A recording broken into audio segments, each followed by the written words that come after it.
It was an unthinkable crime that has remained in the state's collective memory.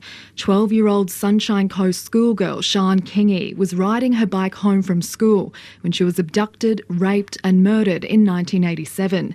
34 years later, one of her killers, Barry Watts' recent bid for freedom has triggered outrage. Sian's teachers and friends have been asking me, how is it possible that Watts is even eligible for parole? They were told back in 1987 that they didn't need to be scared anymore.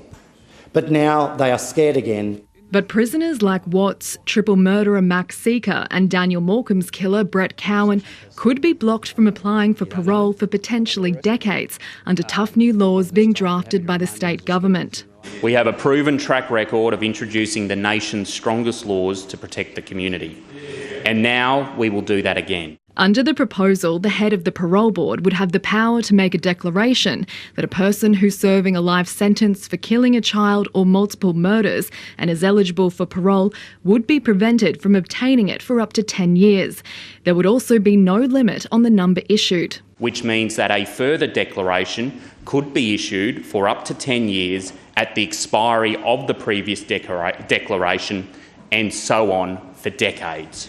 The laws would also create a presumption against parole for these offenders. These changes are about keeping the worst of the worst behind bars for longer. They are aimed at ensuring victims and their loved ones do not need to experience the trauma of parole being considered every 12 months. Bruce and Denise Morcombe welcomed the announcement. You know that they may be able to stay in jail for another 10 years and even 10 years on from that, it's going to be a big relief for families. It is utterly objectionable under Queensland and Australian criminal law to have the Parole Board, which sits in secret, changing effectively a person's sentence that was imposed by a Supreme Court judge.